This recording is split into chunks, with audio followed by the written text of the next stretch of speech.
Hello, मैं प्रदीप शर्मा आप सबको क्लास 12 का फर्स्ट चैप्टर संयुक्त फलन के बारे में आज बात करूँगा। जिस चैप्टर का नाम है संयुक्त फलन, इसमें क्या शब्द मिला हुआ है आपको? फलन। अब हमने फलन को क्लास 11th में पढ़ चुके हैं। फलन को हमने क्या पढ़ा था, थोड़ा सा उसका मैं इंट्रोडक्शन आपको दे रहा हूँ। फलन की जो परिभाषा थी वो क्या थी, उसके बारे में बात करेंगे। तो उसमें क्या था, समुच्चय ए से बी में परिभाषित कोई फलन f इस प्रकार होता है जिसमें समुच्चय ए के प्रत्येक अवयव का संबंध समुच्चय बी के किसी एक अद्वितीय अवयव से होता है। जिसको हमने परिभाषा पढ़ रखा है पहले से। क्या लिखा है मैंने? समुच्चय ए से बी में परिभाषित कोई फलन f इस प्रकार होता है जिसमें समुच्चय ए के प्रत्येक अवयव का संबंध समुच्चय बी के किसी एक अद्वितीय अवयव से होता है। अभी जो हमने क्लास 11th में इसकी जो परिभाषा पढ़ी थी, इसको और समझने के लिए थोड़ा सा मैंने ये उदाहरण ले रखे हैं। अब देखो इसमें क्या है, मैंने ये देखो ध्यान से, इसमें क्या बना रखा है, कोई फलन क्या है f, कहाँ से कहाँ परिभाषित है? ए से बी। समुच्चय ए से बी में क्या है? परिभाषित है। अब थोड़ा सा इसको समझने के लिए अपन बात करेंगे। ये जो हमने एक उदाहरण दे रखा है, उदाहरण से समझेंगे तो ये परिभाषा अपने आप ही समझ में आ जाएगी। परिभाषा याद हो या ना याद हो, आपको फलन समझ में आ जाएगा कि फलन एक्चुअली में होता क्या है। अब मैंने यहाँ पे दो समुच्चय लिया हुआ है। फलन कहाँ से कहाँ परिभाषित था अपना? ए से बी। तो मैंने दो समुच्चय लिया है, ए और बी। ए समुच्चय में हमने लिया है सन्स का समुच्चय, मतलब बेटों का समुच्चय। समुच्चय ए में क्या आएगा आपका? बेटों का समुच्चय, बेटे आएंगे। और बी में हमने जो लिया है फादर्स का समुच्चय, इसमें क्या आएंगे? आपके पिता आएंगे। तो हमने समुच्चय ए को बनाया है। यहाँ पर ए में ध्यान से देखो तो उसके जो अवयव ले रखे हैं उसमें क्या लिया है मैंने? एक अवयव लिया है S1, S2, S3, S4। मतलब एक S1 बेटा है, एक S2 बेटा है, एक S3 बेटा है और क्या है? S4 बेटा है। ऐसे ही बी में क्या था? फादर्स का समुच्चय, मैंने पिता लेना था। तो बी में मैंने क्या लिया है? एक F1 पिता लिया है, एक F2 पिता लिया है, एक F3 पिता ले रखा है, एक F4 पिता ले रखा है। अब जो हमने परिभाषा पढ़ रखी है, मैंने पहले ही बोला था याद हो या ना याद हो फलन की परिभाषा। यदि ये दो उदाहरण आपको याद है तो आपको फलन की परिभाषा याद है। यहाँ पर इस परिभाषा में मेनली आपको ये ध्यान देना है जिसमें समुच्चय ए के प्रत्येक अवयव, इसमें क्या बोला है? समुच्चय ए के प्रत्येक अवयव का संबंध समुच्चय बी के किसी अद्वितीय अवयव से होता है। इन्हीं दोनों को केवल समझना है, समुच्चय ए के प्रत्येक अवयव फलन की परिभाषा में, और क्या समझना है? समुच्चय बी के किसी एक अद्वितीय अवयव। यही दो मेन आपको समझना है। अब हमने जो फलन f ले रखा है ए से बी, फलन की परिभाषा क्या है? ए से बी। अब वहां पर ध्यान से देखिए आप, मैंने ये बनाया हुआ है जो कि हमने ये सब 11th में पढ़ रखा है, लेकिन केवल आपको मैं समझा रहा हूँ। यहाँ पर मैंने क्या लिया हुआ है? ए, समुच्चय ए ले रखा है और क्या लाए? समुच्चय बी। अब ए में क्या था, ध्यान से देखो तो क्या है? S1, S2, S3, S4। S1, S2, S3, S4। B में क्या लिखा है? F1, F2, F3, F4। तो हमने बी में क्या लिख दिया? F1, F2, F3, F4। ये हमने लिख दिया। अब हमें क्या करना है, जो परिभाषा दी उसको मैं इससे समझा रहा हूँ। अब देखिए यहाँ पे क्या हो रहा है, अभी मैं इसको समझा रहा हूँ, समुच्चय ए के प्रत्येक अवयव। अब यहाँ पर S1 किसका लड़का है? F1 का। S2 किसका लड़का है? F2 का। S3 किसका लड़का है? F3 का। S4 किसी का नहीं है, मतलब S4 से संबंधित नहीं है। मैंने लिखा है तो कोई जरूरी नहीं कि इससे संबंध में हो। अब S4 का कोई पिता नहीं है, ये कभी हो सकता है कि बिना बाप का बेटा? कोई चांस नहीं है। अब आते हैं इसमें बोला है जिसमें समुच्चय ए के प्रत्येक अवयव, मतलब वो बोल रहा है कि ए के प्रत्येक अवयव, ए में कोई खाली नहीं होना चाहिए, समुच्चय ए में जो भी होना चाहिए वो खाली नहीं होना चाहिए। अब यहां पर ध्यान से देखो तो रियल जिंदगी में भी बिना बाप का बेटा नहीं हो सकता है। अब फलन की परिभाषा क्या बोलता है, प्रत्येक अवयव संबंध में होना चाहिए, समुच्चय ए का प्रत्येक अवयव संबंध में होना चाहिए। तो यहाँ पर क्या है, फलन की परिभाषा से भी ये देखो ध्यान से, तो यहाँ पर इसका प्रत्येक समुच्चय ए का प्रत्येक अवयव S1, S2, S3 ये तीनों तो संबंध में है, बट S4 नहीं है, तो ये क्या होगा, फलन नहीं है, फलन नहीं है, फलन नहीं है, ये फलन की परिभाषा से भी नहीं है, और रियल जिंदगी में भी ध्यान से देखो तो ये संबंध अच्छा नहीं है कि बिना बाप का बेटा कोई चांस नहीं है। अब आते हैं एक दूसरा इसमें मिला हुआ है, समुच्चय बी के किसी एक अद्वितीय अवयव, अद्वितीय का मतलब क्या होता है, केवल और केवल एक, अद्वितीय का मतलब क्या होता है, केवल और केवल एक। अब इसको समझने के यहां से समझते हैं। अब ध्यान से यहाँ पे एक चीज और समझने वाली बात है कि F4 का संबंध हमने F4 को नहीं बनाया है, तो F4 पर मैंने बात नहीं किया। अब ध्यान से देखो कि F4 जो है बिना कोई ऐसा पिता हो सकता है जिसका बेटा ना हो, किसी को प्रॉब्लम नहीं होता है कि अगर जो पिता नहीं है उसका कोई बेटा नहीं तो कोई प्रॉब्लम नहीं है, लेकिन S4 में बिना पिता का बेटा कोई चांस नहीं है। इसका मतलब समुच्चय बी में कोई खाली बैठ सकता है, अरे पिता है बेटा नहीं है कोई प्रॉब्लम नहीं भाई, लेकिन इसमें कोई खाली नहीं हो सकता है। तो इसका मतलब हो गया कि ए में कोई खाली नहीं होगा, यदि फलन की परिभाषा की बात करें तो ए में कोई खाली नहीं हो सकता है, और बी में कोई खाली हो कोई प्रॉब्लम नहीं है। अब यहां पे बात करते हैं अपन, वही समुच्चय है ए में हमने क्या लिया था, S1, S2, S3, S4, S1, S2, S3, S4 ये लिया हुआ है। बी में क्या लिया हुआ है, F1, F2, F3, F4।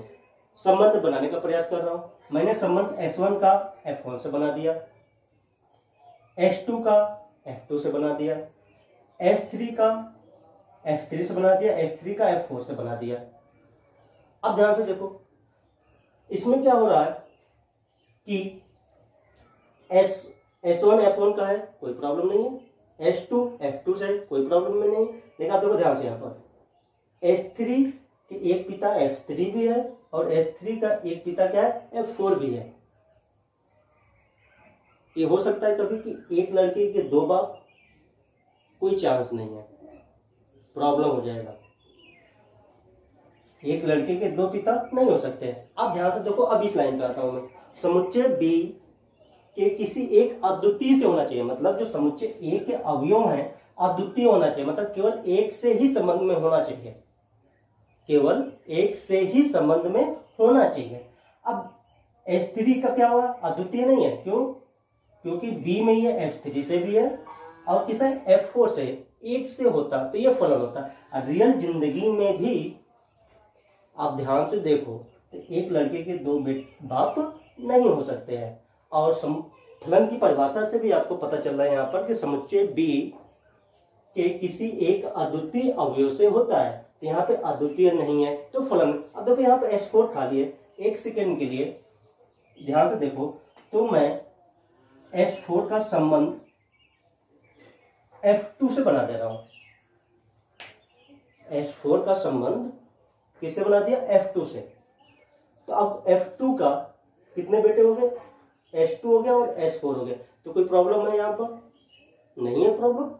F2 किसी बाप के दो लड़के, कोई प्रॉब्लम नहीं है। तो देखो यहाँ पर ये फलन नहीं है, फलन नहीं है, कारण क्या था कि S4 का कोई पिता नहीं था, यहाँ पर S4 का कोई पिता नहीं था। अब फलन की परिभाषा से भी फलन नहीं है, क्यों, क्योंकि समुच्चय ए के प्रत्येक अवयव का संबंध होना चाहिए था। अब ए में क्या हो गया, खाली बैठा हुआ है, इसके लिए फलन नहीं है। और अब इसमें ध्यान से देखो ये फलन अभी है कि नहीं है। अभी मैंने थोड़ा क्या किया था, यहाँ पे एक काम कर दिया था, S4 का संबंध किससे बना दिया था, F2 से बना दिया था। अब इसको ध्यान से देखा जाए तो अभी भी ये फलन है कि नहीं है।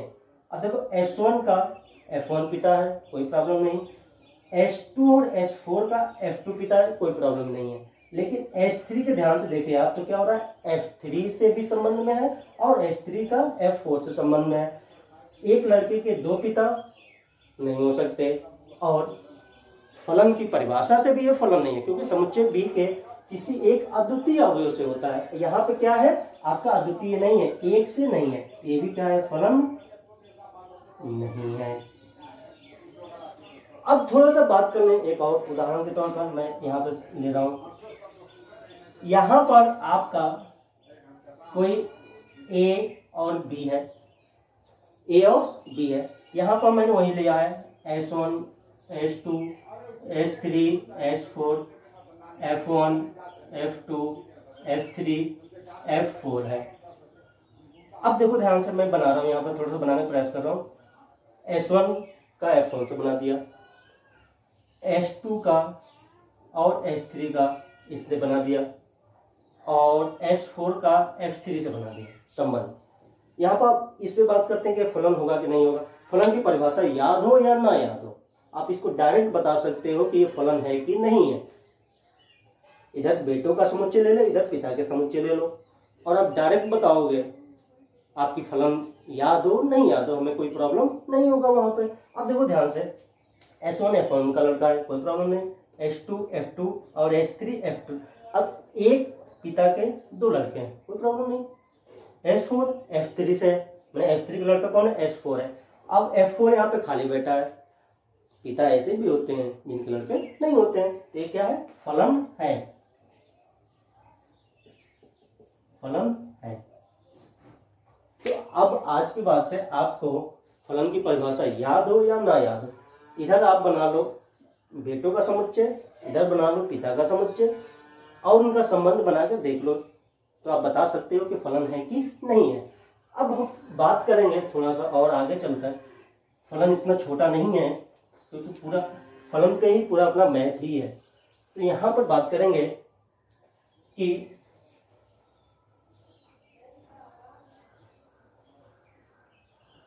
मैंने यहाँ पे ये लिखा है, फलन एक प्रकार का मशीन होता है। आप जब भी मौका मिले आप स्क्रीनशॉट ले लेना इसको मैं बना दे रहा हूँ, पता मैंने मिटा दिया था, आप इसको बना लेना। अभी यहाँ पे S1 था, S2 था, S3 था और S4 था, F1, F2, F3 और F4 था।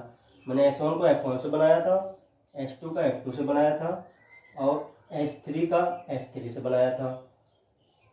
ये फलन नहीं है, फलन नहीं है। और एक बनाया था मैंने यहाँ पर A और B है, यहाँ पर बनाया था S1, S2, S3, S4, F1, F2, F3 और F4 बनाया था। मैंने S1 को F1 से लिया था, S2 का F2 से लिया था, शायद S3 और S4 को बना दिया था, नहीं ये नहीं बनाया था आपका, मैंने ये बनाया था। S3 का F3 से बनाया था और S3 का F4 से बनाया था, और S4 को मैंने F2 से बना दिया था। ये फलन नहीं है, ये फलन नहीं है। फलन नहीं है कारण क्योंकि S3 के दो पिता हैं, इसकी वजह से फलन नहीं है। ये फलन नहीं था क्योंकि S4 का कोई बाप नहीं है, ये हो नहीं सकता, इसलिए ये फलन नहीं है। मैंने एक यहाँ पर उदाहरण बनाया था, उसको भी आप नोट कर लेना। A, B, S1, S2, S3, S4,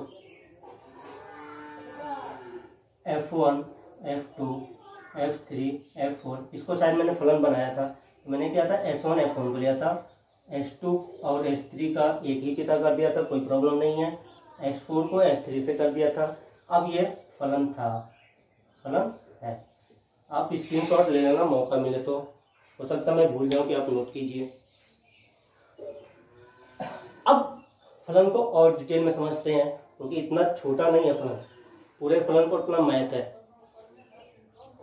फलन को मैंने एक यहाँ पर एक लाइन लिखी हुई है, फलन एक प्रकार का मशीन होता है। अब ये क्या बोल रहा है, मैं यहाँ पे क्या बोल रहा, अभी सर फलन की परिभाषा ये थी, अब आप बोल रहे हो मशीन है। और डिटेल में समझने के लिए अब मैंने एक नॉर्मल शब्द यूज किया है, जिसको और समझ आपको डिटेल में समझ में आ जाएगा। फलन, फलन को मैंने बोला है एक प्रकार का मशीन होता है। अब मशीन कुछ भी हो सकता है, जैसे आप कूलर लेके आते हो तो कूलर एक प्रकार क्या है, मशीन है। अब जब अपन मार्केट में कूलर खरीदने जाते हैं तो किस लिए खरीदने जाते हैं, हवा लेने के लिए, वो भी ठंडी ठंडी हवा लेने के लिए जाते हैं। अब वहां पर हमें कूलर के बारे में पहले से पता होता है कि ये हवा देगा, कूलर क्या देगा, हवा ही देगा, और तो कुछ देने वाला है नहीं। अब ऐसा नहीं है कूलर आपको पानी देने लगे, तो उसकी परिभाषा पहले से डिफाइन होती है। क्या क्या बोल रहा हूं, जो भी मशीन लेने जाते हैं, कूलर है उसका डिफाइन है कि वो हवा ही देगा कूलर आपको, ऐसा तो है नहीं कि पानी देने लगेगा, वो हवा ही देगा। इसके बाद मान लो नल है, नल एक प्रकार का मशीन है, जो भी आपका काम आसान कर दे वो क्या होता है, मशीन होता है। तो अब नल है वो भी एक प्रकार का मशीन है, हमें पता है नल के बारे में, पहले से वो क्या देगा, पानी देगा। ऐसा तो नहीं है तो क्या देते आपको, पेट्रोल देने लगे, डीजल देने लगे, नल क्या देगा, पानी ही देगा आपको। तो मैंने फलन को और आसान शब्दों में समझने के लिए हमने क्या बता दिया, फलन एक प्रकार का मशीन होता है। तो मतलब क्या हो गया, अब यहां पर यह है कि फलन की परिभाषा आपको पहले से दी जाएगी। फलन कई प्रकार के होंगे, मशीन भी कई प्रकार, अनंत मशीनें हैं। ऐसे ही फलन एक प्रकार का मशीन होता है। तो मतलब क्या हो गया, फलन की परिभाषा आपको पहले से दी जाएगी, ये फलन है, इसकी परिभाषा ये है। अब ध्यान से देखो, हमने 11th में इसको देखा भी हुआ है। कोई फलन एफ एक्स है, इस फलन एफ एक्स की परिभाषा आपको क्या दे रखी है, एक्स स्क्वायर, क्या दे रखी है, एक्स स्क्वायर। अब इसकी परिभाषा जो है इस फलन एफ की, वो क्या है, एक्स स्क्वायर। मतलब आप एक्स का कोई भी मान लोगे, एक्स का कोई भी मान लोगे, वो क्या करेगा, इस फलन एफ के द्वारा या मशीन के द्वारा। अब इस मशीन या फलन का कार्य क्या है कि कोई भी एक्स का मान लोगे, उसकी घात क्या कर देगा, वो 2 कर देगा। अब मैंने क्या किया, यहाँ पर x का मान कितना ले लिया, यहाँ पर 2 लिया हुआ है। तो अब यहाँ पर x का मान 2 लिया हुआ है। अब यहीं पे समझ लेना, क्योंकि जब आप संयुक्त फलन पढ़ोगे, संयुक्त करोगे तो वहां पर इसी टाइप से आपको यूज करना पड़ेगा कि आपको कहाँ x का मान रखना है, कहाँ पे नहीं रखना है। अब ध्यान से देखना, मैंने यहाँ पर क्या किया, x बराबर 2 किया है। 11th में मैंने प्रैक्टिस करवाया था अपने बच्चों को। अब यहाँ पर x का मान यहाँ पर 2 रखोगे, तो ऊपर जब भी रखोगे तो जहां जहां पर भी x होगा, ध्यान से समझ लेना। आप इस पूरे चैप्टर में यही मैं शब्द बोलता रहूंगा कि जहां जहां x होगा वहां वहां ये रखना है। तो मतलब क्या होगा कि जहां जहां x बराबर, मैंने यहाँ पे क्या लिया, 2 लिया, तो इस पूरे फलन एफ एक्स में, इस पूरे फलन एफ एक्स में जहां जहां पर भी x होगा वहां वहां पर आपको x का मान क्या रखना पड़ेगा, 2 रखना पड़ेगा। ऐसे आप जब संयुक्त पूरा करोगे 2 फलनों का, तो आपको ये काम करना पड़ेगा। तो वहां पर ध्यान से देखो, तो यहाँ पर x है, यहाँ पर x का मान मैंने क्या रखा हुआ है, 2। मैंने अभी बोला जहां जहां पर x हो बराबर x का x होगा वहां वहां आप क्या रखोगे, 2 रखोगे पूरे फलन में जहां पर भी होगा। अब ध्यान से देखो, यहाँ पर x का मान हमने क्या रखा, 2। तो देखो यहाँ पर x की जगह क्या रखूंगा, 2, फिर 2 की घात क्या है, यहाँ पर 2 है, 2 का 2 की घात 2 का मान क्या होता है, 4। मतलब इस मशीन के द्वारा या इस फलन के द्वारा जिसकी परिभाषा कहती है x की घात 2, वहां पर x बराबर 2 पर फलन का मान आपको क्या मिल गया, 4 मिल गया।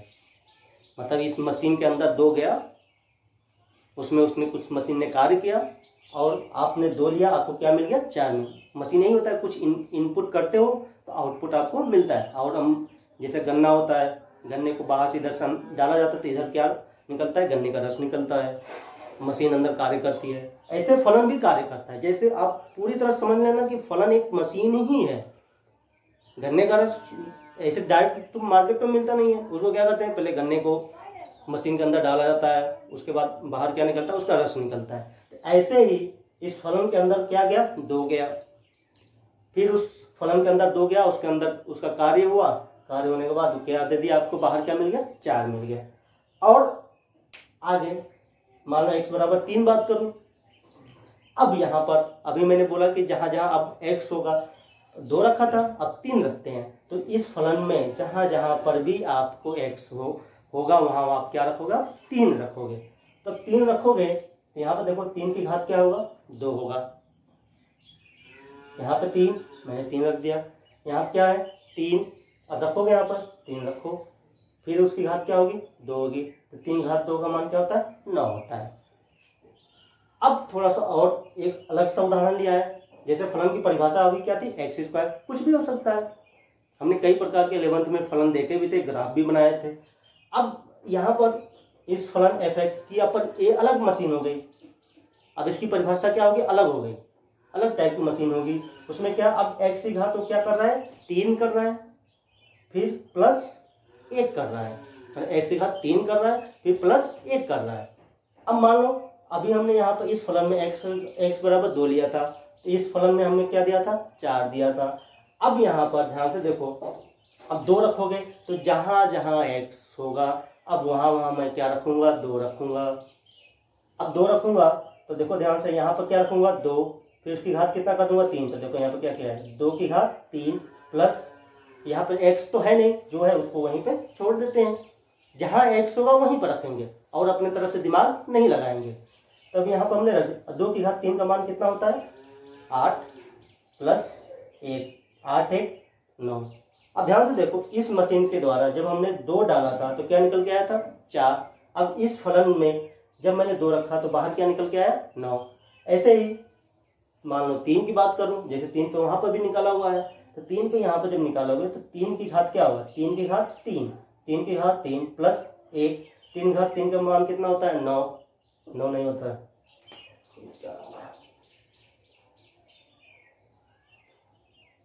27 प्लस 1 होगा, 28 हो जाएगा।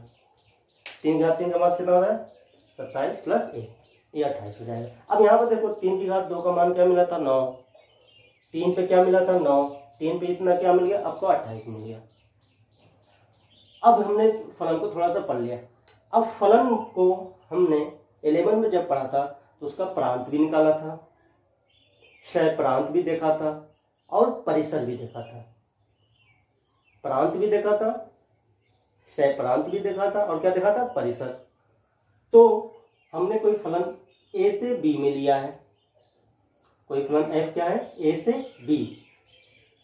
कोई भी होगा फलन कहीं से चलेगा और कहीं पे खत्म होगा। भाई फलन एफ क्या है, मशीन ही है। मशीन के अंदर कुछ डाला जाता है और बाहर निकलता है, तो कहीं से चलता है कहीं पे खत्म हो जाता है। कोई भी मशीन हो, ऐसा नहीं कि वो अनंत तक चलता चला जाएगा। और यदि मशीन है तो कहीं से चलेगा, उसमें कुछ चल जाएगा, फिर बाहर निकल जाएगा। तो यही कहीं से चलता है कहीं पे खत्म हो जाता है। पूरी तरह से आप समझ लो कि फलन एक प्रकार की मशीन ही है, उसमें कोई डाउट नहीं है। अब हमने कोई फलन अपने मन से बना दिया है, अपने मन से ले लिया है। कोई एक समुच्चय ए और समुच्चय बी लिया हुआ है। अब मान लो समुच्चय ए में मैंने 1 2 3 4 5 ले रखा है, समुच्चय बी में यहाँ पर क्या लिया है, 3 2 4 5 6 7 ये ले रखा है, अपने मन से लिया है। ये उदाहरण नहीं है, ये इसको मत समझ लेना यहाँ पर कि S1 S2 S3 ये अलग हो गया, ये अलग हो गया, ये अलग उदाहरण है आपका। अब यहाँ पर देखो हमने बनाया, अपने मन से बना दिया कुछ भी। 1 का 3 से संबंध बना दिया, 2 का 2 से बना दिया, 3 का 4 से बना दिया, 4 का 5 से बना दिया, 5 का 5 से बना दिया, 6 और 7। अच्छा, ये क्या फलन है कि नहीं है? क्या समुच्चय ए में कोई खाली बैठा है? क्या समुच्चय ए में कोई खाली बैठा हुआ है? देखो कोई खाली नहीं है। यहाँ पर देखो ये फलन नहीं था, कारण ए में खाली था, यहाँ पर ए में कोई खाली नहीं है। अब ध्यान, अब दूसरा कंडीशन क्या था कि समुच्चय बी के किसी एक अद्वितीय अवयव होना चाहिए, मतलब समुच्चय ए का कोई एक ऐसा अवयव नहीं होना चाहिए जिसका बी में 2 से संबंध हो। अब यहाँ पर देखो कोई है? कोई नहीं है, सबका 1 से। 4 का केवल 5 से है, 5 का केवल 5 से है, 2 से नहीं। ये फलन है। अब ये फलन है, इसका प्रांत भी होगा, सहप्रांत भी होगा और क्या होगा, परिसर भी होगा। ये महा आसान है, इसको कुछ भी दिमाग नहीं लगाना है इसमें कि अगर जो ऐसे बना के दे दे और आपसे पूछे कि इस फलन का प्रांत बताओ सह प्रांत बताओ, परिसर बताओ। इसमें आपको कुछ भी नहीं करना है। अब ध्यान से देखो, जहां से चलते हैं, कहां से चल रहे हैं अपन, ए से चल रहे हैं। कहां से चल रहे हैं, ए से ही चल रहे हैं। एरो यहां से स्टार्ट हो रहा है, बी पे खत्म हो रहा है। तो जहां से चलते हैं वो फलन का प्रांत होता है। जहां से चलते हैं वो फलन का प्रांत होता है। कहां से चल रहे हैं, ए से चल रहे हैं। तो समुच्चय ए के जितने भी अवयव होंगे वो फलन एफ का क्या होगा, प्रांत। तो मैं फलन एफ का प्रांत लिख रहा हूं यहां पर। फलन क्या है, एफ, इसका प्रांत लिख रहा हूं। तो प्रांत ए में क्या क्या था, ए में क्या था, 1 2 3 4 5, इसीलिए प्रांत ए बनेगा वो क्या होगा, 1 2 3 4 5। ए क्या है, एफ का प्रांत। ये क्या है आपका, एफ का प्रांत है। प्रांत का मतलब जहां से चलोगे वो होता है आपका प्रांत। अब जिस पर खत्म होता है, किस पे खत्म हो रहा है, बी पे, वो बनता है सह प्रांत। क्या मैंने बोला है, जिस पर खत्म होता है वो क्या बनता है, उस फलन का सह प्रांत। तो किस पे खत्म हुआ, बी। तो बी में जो भी हो, 2 3 2 4 5 6 7, तो सह प्रांत क्या हो गया, बी में ध्यान से देखो तो क्या होगा, 3 2 4 5 6 7, 3 2 4 5 6 7। बी के सभी अवयव आपके क्या बनेंगे, सह प्रांत बनेंगे। बी के सभी अवयव क्या बनेंगे, सह प्रांत। अब दिमाग में बैठा लो, ए के सभी अवयव प्रांत, अब बी के सभी अवयव सह प्रांत। ए के सभी अवयव प्रांत, अब बी के सभी अवयव सह प्रांत। अब मैंने एक बात बोला था, परिसर 3 होते हैं, प्रांत, सह प्रांत, परिसर। परिसर क्या होता है, परिसर में थोड़ा सा दिमाग लगाना पड़ता है, वो भी बना हुआ है तो परिसर में कुछ है नहीं। थोड़ा सा, समुच्चय बी के वह अवयव, मैं क्या बोल रहा हूं, समुच्चय बी के वह अवयव, समुच्चय बी के वह अवयव जो ए से संबंध में हो। परिसर क्या होता है, किसी भी फलन का परिसर क्या होता है, समुच्चय बी के वह अवयव जो ए से संबंध में हो। परिसर कहां से निकल के आएगा, समुच्चय बी से निकल के आएगा। बी क्या है, जिस पर खत्म हो रहा है। समुच्चय बी के वह अवयव जो ए से संबंध में हो। अब देखो बी में अवयव कौन कौन से थे, 3 2 4 5 6 7, तो ये सभी परिसर नहीं बनेंगे। वे अवयव बनेंगे जो आपके समुच्चय ए से संबंध में हो। तो 3 संबंध में है, हाँ है, 1 तो मैंने 3 लिखा हुआ है। 2 से संबंध में है तो मैंने 2 को लिखा है। 4 का संबंध किससे है, 3 से है, उसको लिखा हुआ है। 5 का संबंध किससे है, 4 और 5 से, उसको लिखा हुआ है। अब देखो 6 और 7 ए के किसी अवयव से संबंध में नहीं थे, इसीलिए वो परिसर में नहीं आया है, परिसर में नहीं आया है।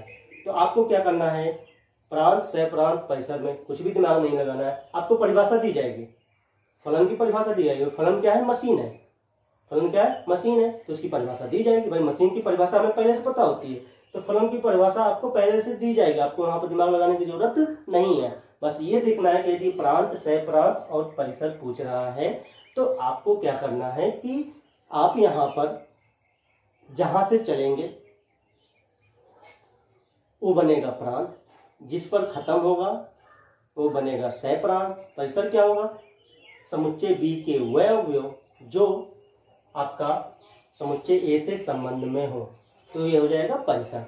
तो फलन का थोड़ा सा जो हमने 11 में पढ़ा था पूरा डिटेल में, ये हमने बताया। फलन के प्रकार भी होते हैं, अब उसको समझने का प्रयास अपन करते हैं कि फलन के प्रकार, कितने प्रकार का फलन आपका होता है।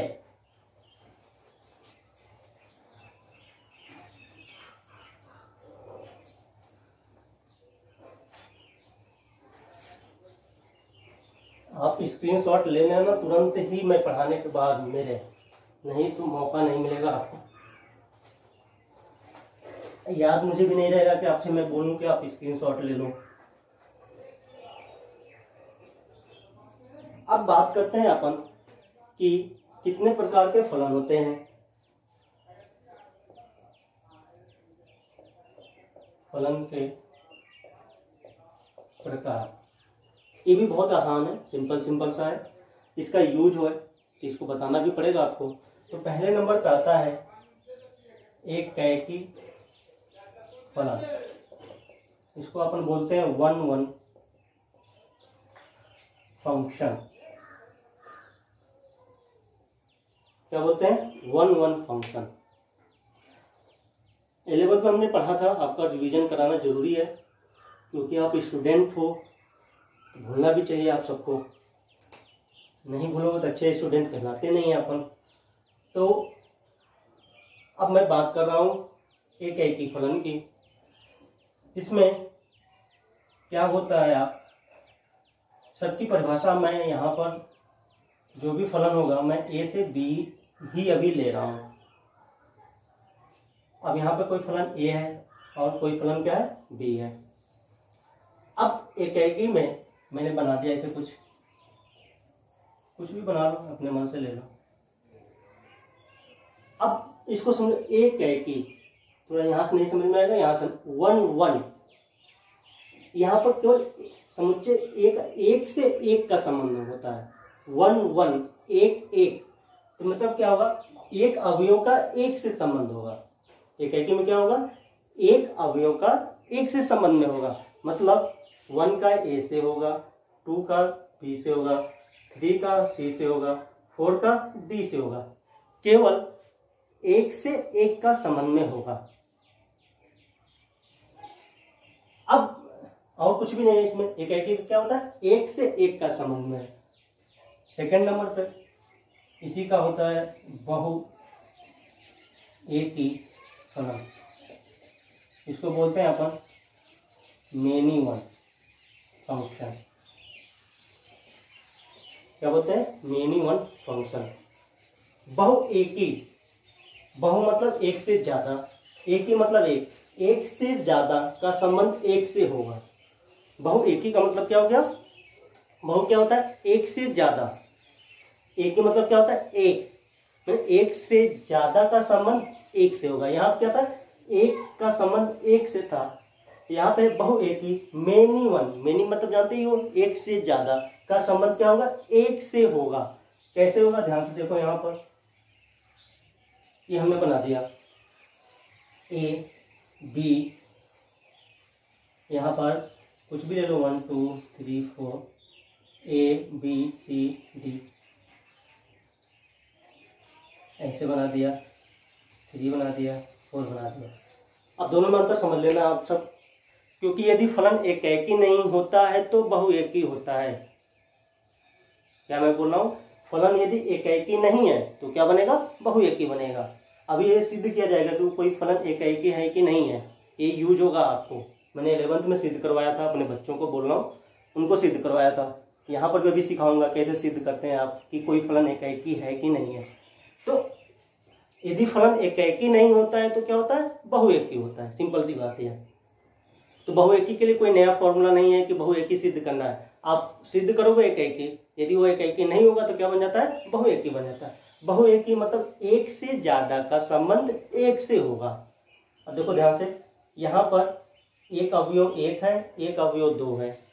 इन दोनों का संबंध क्या है? ए से है। यहाँ पर एक का संबंध ए से था, इस 2 का बी से था, सबका एक से एक का था। यहाँ पे क्या हो गया? एक से ज्यादा का संबंध आपका एक अवयव से, इसलिए क्या बनेगा? बहुएकी बनेगा। क्या बनेगा? बहुएकी। तो ये जान लेना कि यदि फलन एकैकी नहीं है तो वो बहुएकी होता है। यदि मतलब फलन एकैकी नहीं है तो क्या बनता है आपका? बहुएकी बनता है। अब बात करें यदि थर्ड नंबर पर अपने पास आता है आच्छादक फलन। क्या आता है? आच्छादक फलन।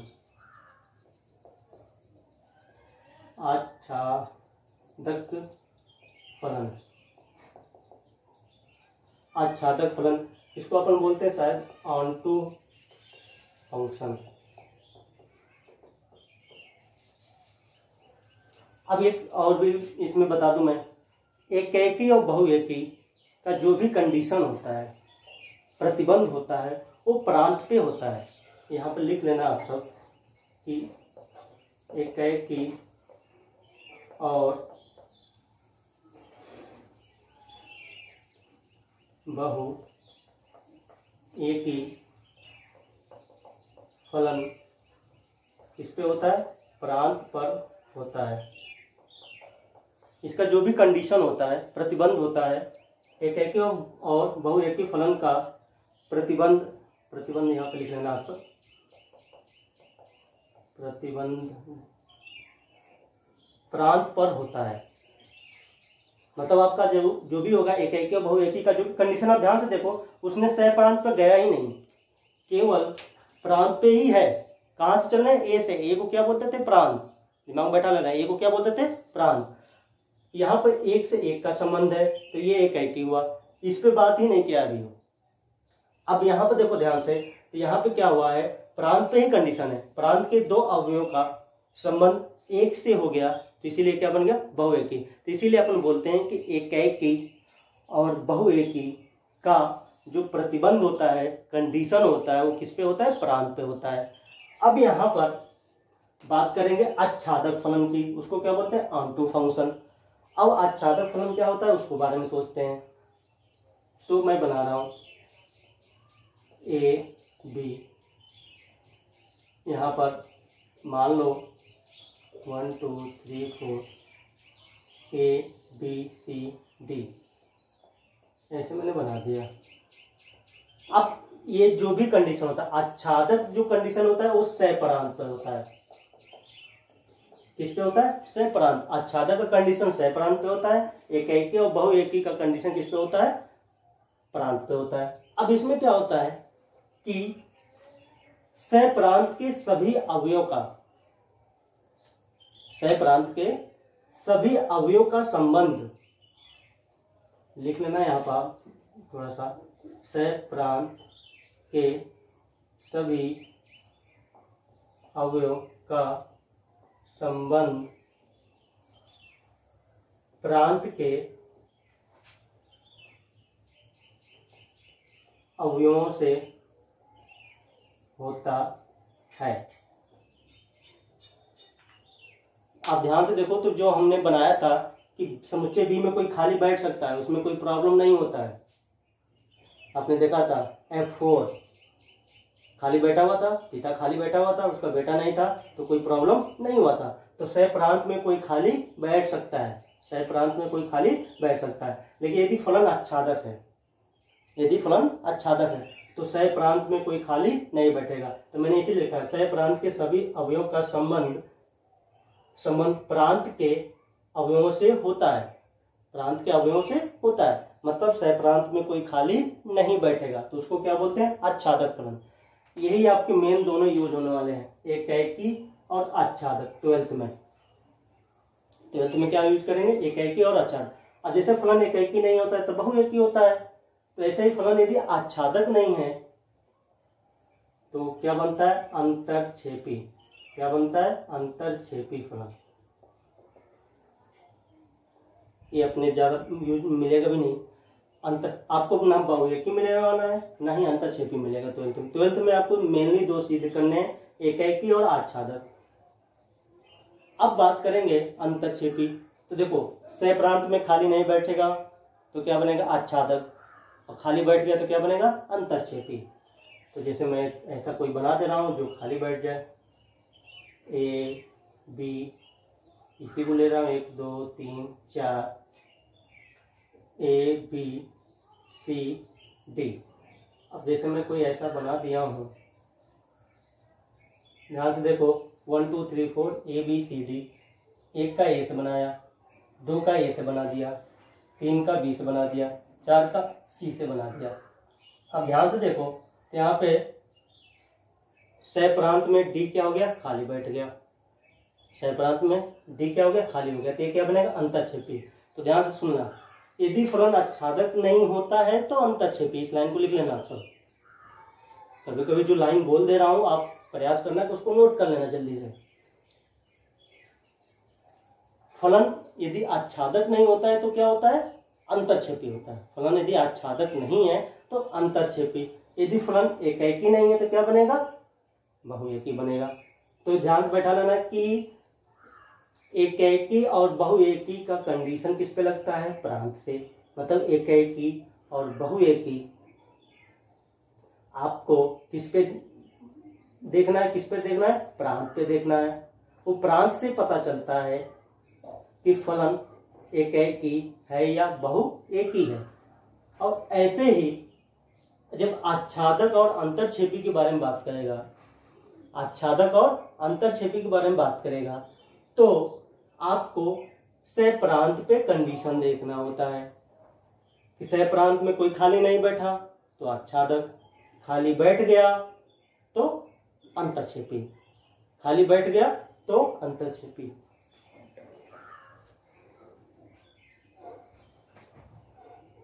तो अब अपन कल बात करेंगे कि किसी फलन को एकैकी कैसे सिद्ध करते हैं और आच्छादक कैसे सिद्ध करते हैं।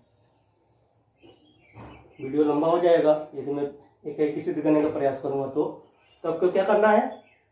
अब कल मैं बताऊंगा कि फलन एकैकी कैसे सिद्ध करते हैं और आच्छादक। कुछ भी नहीं करना, एकैकी नहीं है तो बहुएकी, आच्छादक नहीं है तो अंतरछेपी। और मैं अपने स्टूडेंट से रिक्वेस्ट करूंगा कि आप सब 11th में मैंने आपको सिखाया था कि फलन कैसे एकैकी सिद्ध करते हैं, कैसे आच्छादक, तो उसको पढ़ के रखना आप सब। अब कॉपी आप प्रयास करना कि 11th की समुच्चय और फलन की जो पढ़ रखा है, पढ़ा दिया मैंने, उस कॉपी को रिवीजन कर लेना कि आपको समझने में और आसान रहे। Bye bye.